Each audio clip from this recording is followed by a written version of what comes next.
Het is vreed 13 december, de dag dat we al hier goed uitzien moeten. Het is ommers vreed de 13e.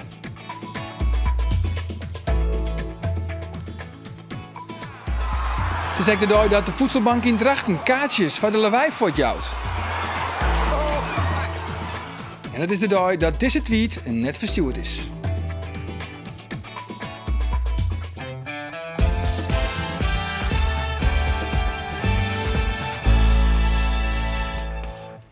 Goeien en welkom bij Bient. Joet, wie de eerlijkste ledenvergadering van de Frieske Oversterden. En een punt wat dan altijd weer boppendrouwen komt, is het alsmaar ouder en ouder worden van het Oversterdenlegioen. Altijd tocht, dit die trogit, is maar liefst 1 tredde ouder als 60 jaar. En de kaart oorsteen onder de nieuwe generatie, nee, dat willen ze net. Dan moet je wat markeren, of denken, nou dat wordt dan niet meer, ik red het niet meer. En nou is het mooi geweest en nou mijn over. Maar net jaren.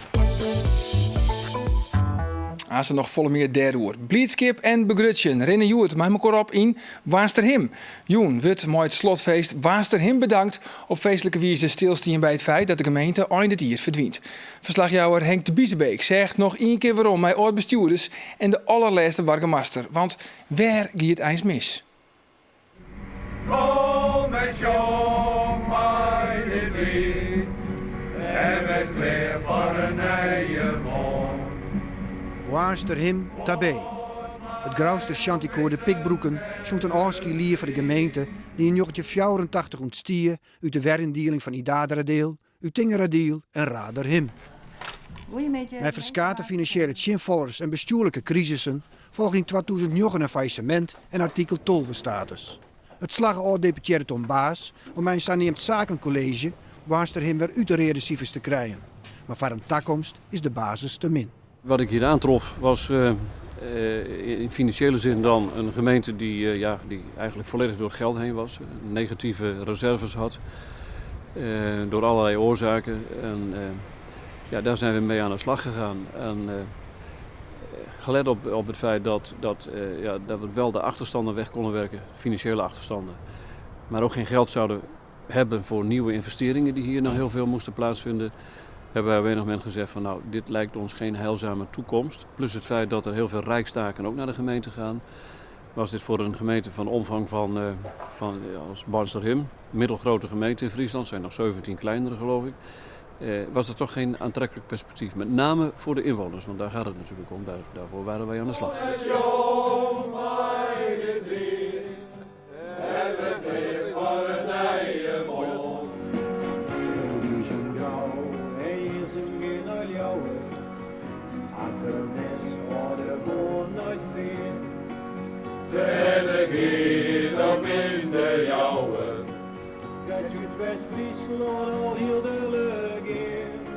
Het chantilier met een van de hoogtepunten worden van het slotfeest Waasterhim bedankt dat juni in de Grauwster Sporthal voor de inwoners van de hele gemeente opzet is. Want het eind van de gemeente is echt een nieuw begin. Een feestje dus, met een klam op feestje. Nou, ik heb de opdracht gekregen om het lied te maken. En toen zeiden ze van, het mag wel de lading dekken, maar het mocht ik net te kritisch wezen vanzelf. Want het is net altijd goed gegaan met Waasterhim. Maar dat heb ik in bedekte termen in het eerste couplet dienen. Dus het meer het verliezen, het heden en hoe het dan letter commercieel. Dat zit eigenlijk in het lied. Netjes steende met je 2 oud-wethouders Gingebroek van de feestelijke uitnodiging. Het is voor u net een feest. Nee, ik ben thuis. Waarom? Ja, het is van mij geen feestdag. Dat er iets opdoet wordt wat je in het verliezen je uiterste best verdiend hebt om dat een succes te maken. Nou, dat is geen feestdag. Nou, voor mij is het net een feest. Ik vind het altijd jammer. Ik ben een dwerpenman en die dwerpjes die gaan het hartstikke goed dwangkind. Ik heb eigenlijk het gevoel van zolang uit Vlieland de Uzwaard-eiland zelfstandig bleef en hier Waasterhim ik zelfstandig bleef. Duidelijk dus, want er binnen om een soort hichtepunten. Dat Waasterhim grutskop wezen mij. Maar waar gaat het dan mis? De ambitie is in heger, denk ik, efter arbeidsjongen dan dat de pongen rikte. Een van de dingen is begelijks de bouw van de brede squallen in Grauw en Akkerum. De soms squallen van Nederland willen we bouwen in Waasterhim.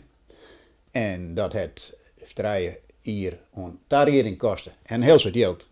Maar het is er net van komen. De oppositie die weer gewoon hoort in, nou, verenigd.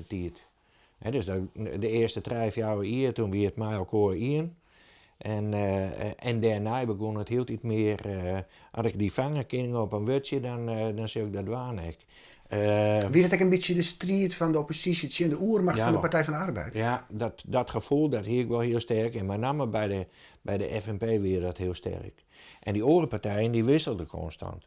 En wat je dus op een gegeven moment wel kreeg, dat weer dat de ene keer daar reageerde de Partij van de Arbeid met het CDA en het jaar daarop, of voor jou jaar daarna, dan dienen ze het met de VVD en voor jou jaar daarna weer met het CDA. En op het moment dat het CDA half net in het college zit, als ze in het college zitten, dan weer ze oren voor. Als ze in de oppositie zitten, dan weer ze oren wat in. Hun eigen plannen zitten ze uit te keuren. Jan van der Baan zit 10 jaar lang voor de FNP in die oppositie. Hij herkent hem net in de kritiek. Ik denk dus, en dat het jeder kwam, omdat men dus net iets stier voor wat van de andere kant inbracht waren. Het was gewoon een kwestie van macht en ja, zo zit het dan in wanneer in de politiek, maar om derde de schuld in te schulden, daar ben ik net voor in. Nee. Opmerkelijk is dat alle 3 oud-politici de schuld van het bestuurlijk falen van Boasterhem eens deel is bij zwakke burgemeesters. Een gebrek aan professioneel leiderschap. Safi Giet Baas is in analyse net. Ja, ik heb mij tot nu toe altijd onthouden van een opvattingen daarover. Want ik ben ervan overtuigd dat de toenmalige bestuurders dat ook met de beste bedoelingen deden. Maar ze kwamen er net uit. Maar ze zijn er op een of andere manier niet uitgekomen. Maar dat heb ik verder niet geanalyseerd. Er zijn natuurlijk heel veel verhalen over het verleden. De bedoelingen waren prima, maar ze hebben het gewoon op een moment niet meer kunnen redden. Een absoluut betingst voor de crisisburgemeester om regaat te meidje. Wie een college met wethouders die net partijpolitiek afhankelijk binnen. Laten we nu maar mensen kiezen die vrij kunnen opereren. Die niet bang zijn voor, ik noem het dan maar even, een oneerbiedig politiek geheig in de nek. Zakelijk kunnen besturen. Ervaring hebben als bestuurders, die heb ik gezocht. De gemeenteraad heeft dat bekrachtigd in 2009, 2010. Bij de verkiezingen nog een keer, erg gelukkig mee was. En het heeft resultaat opgeleverd. De wij wel verweten dat je daarmee ook een beetje de democratie moet in spel zet. Ja, maar dat is natuurlijk. Ja, je kunt er een theorie over ophangen, maar aan het eind van de rit, alles wat het college doet, dat komt in ieder geval voor een deel nog weer terug in de gemeenteraad.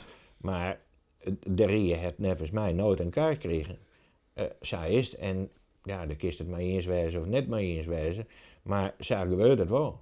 Dus de democratie wordt een beetje moet in spel zet. De democratie die is in dit geval, maar dat is misschien noodzakelijk geweest. Ja? Dat klinkt net woord ocien. En ik neem aan dat dat extra is. Maar die Rie die had natuurlijk alleen maar een soort van stemvee geweest. Dus burgemeester Baas en zijn wethouders binnen wel heel monopolistisch bezig geweest. Ja, dat is mooi voor hen. Misschien is het net zoveel kregen als dat het nou is. Nee. Als je terugkijkt en u vraagt me zo naar een van de hoogtepunten, dan denk ik dat de bouw van de scholen, waar het vorige college in feite op is afgetreden, dat was toen het grote probleem. Dat hebben we heel snel opgepakt en die scholen die staan er nu, die zijn al in gebruik al een tijd. En daar kunnen we heel trots op zijn, zowel in Akkrum als in Grauw. Nou, in Jersum is ook een nieuwe school gebouwd en in Werkeer wordt een school gebouwd. Dus dat soort dingen, daar zijn we trots op.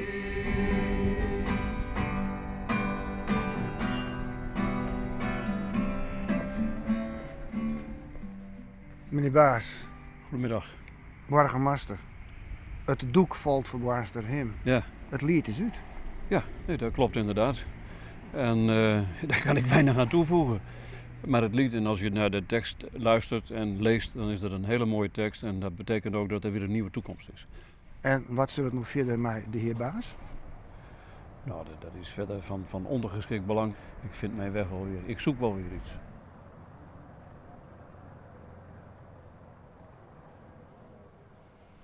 Daar gaat Tom Baas. We hadden de Frieske top 100, maar muziek die dus record. Maar er binnen in Friesland zijn 56.000 mensen die het ergens oors willen komen. Likas Alex uit Armenië. En hij mist hier lang ook griezelig. Elke keer dat hij de muziek van de Duduk jet, je kent hem wel, een typisch Armeense fluit, dan had Alex de tren in de eigen steen.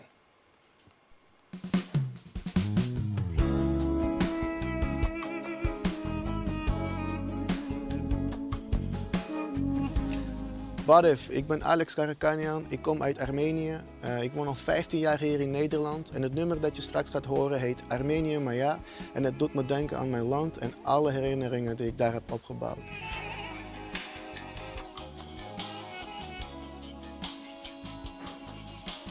Мама, не грусти, береги отца, Бог вас сохранит. Мама, не грусти, не грусти. Родина моя, как ты без меня, на вершинах Ja, het doet wat met je. Ik weet niet. все мои друзья, сберегла ли ты все? En wat doet het dan met je? Ja, ik weet niet. Ik word helemaal een beetje verdrietig en zo van dat ik dat moet missen. En dit is een van mijn favoriete artiesten dan. Hij heeft echt een hele mooie stem.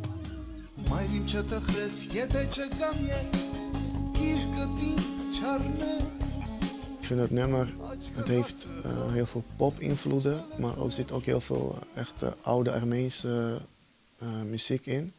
Dus het is een hele mooie mix en ja, prachtige melodieën, prachtig gezongen. En ja, het raakt je als Armeen heel erg. Ja, als ik het hoor, dan krijg ik kippenvel en ben ik in mijn gedachten in mijn land gewoon.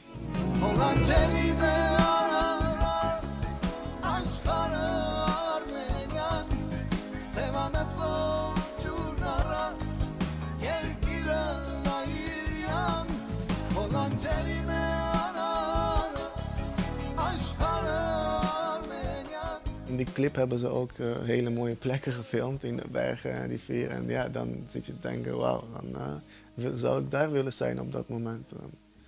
Ja, die heimwee.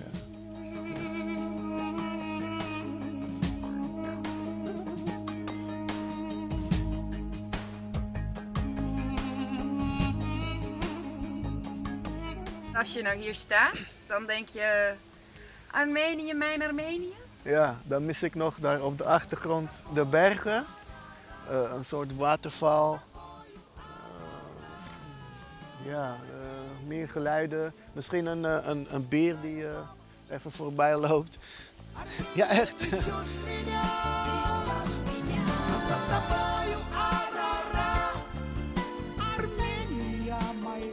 Zou je terug willen om daar te wonen? Ja, het is heel hard om te zeggen, maar zoals het nu gaat niet.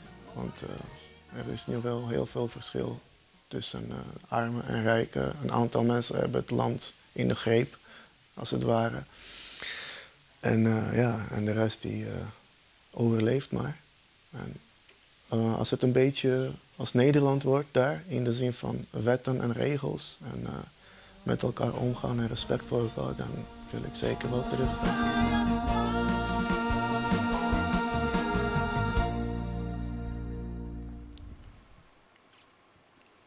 Van de middag om 4 uur toen begon de Ierlijkse Overstedenvergadering in de Harmonie in Ljouwert.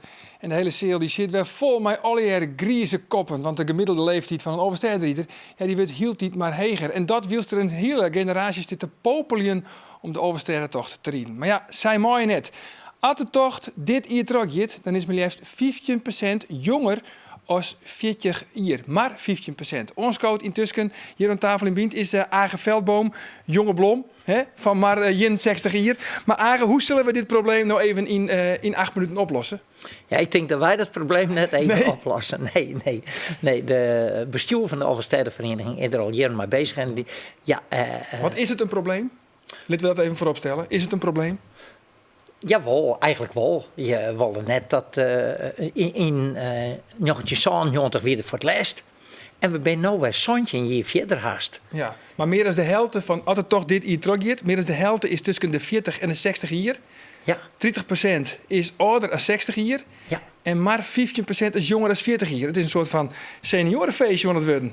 Nou ja, die angst besteedt er dan wel van, ja, wat voor club komt er straks op het ijs? Ja. Maar het bent toch wel eigenlijk, is het toch een heel soort, Cotenby, wat zijn die? Krasse knarren. Krasse knarren, ja. Ja, want ze trainen wel en ze zijn er altijd mee bezig. En simmerduis op een racefiets en winterduis op het ijs.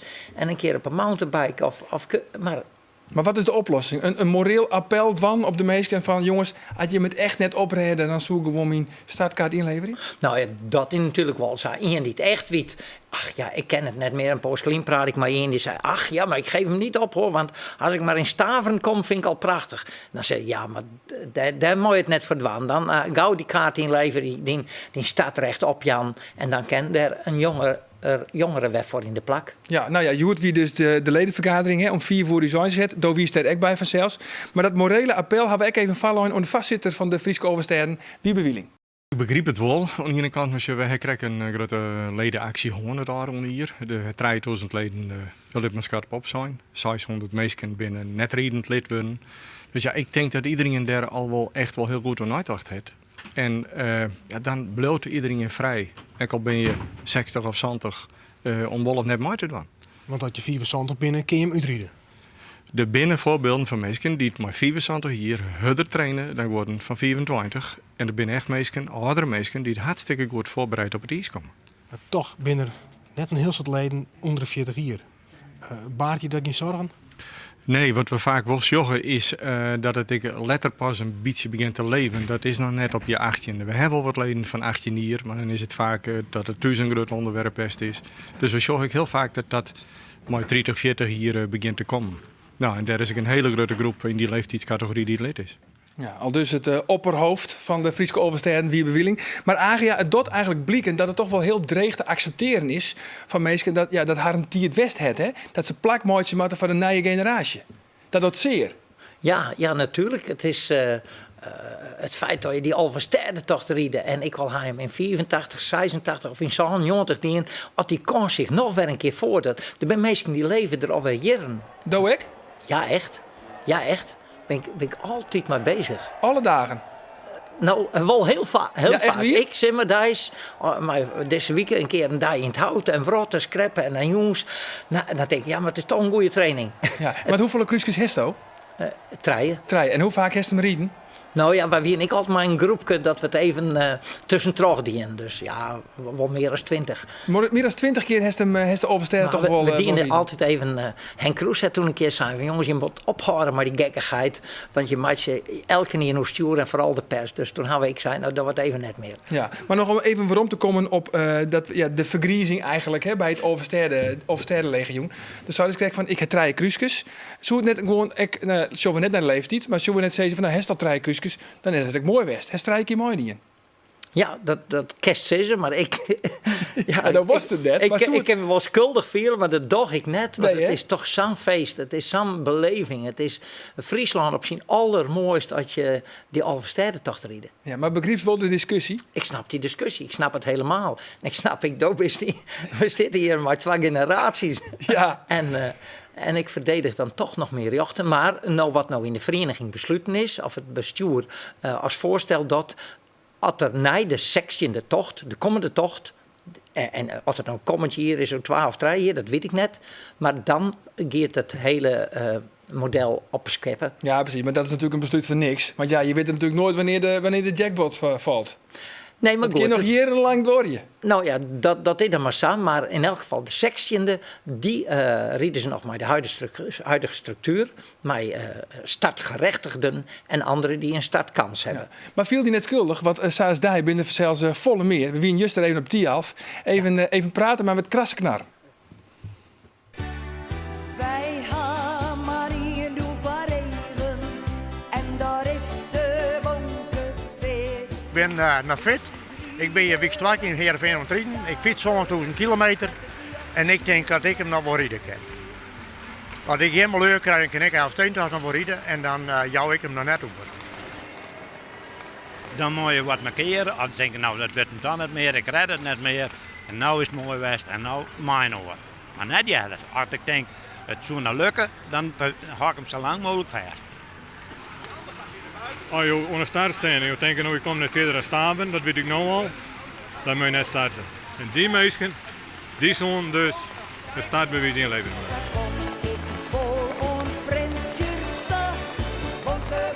Dit keer ga ik het op zijn, omdat er om vregen waard in de brief.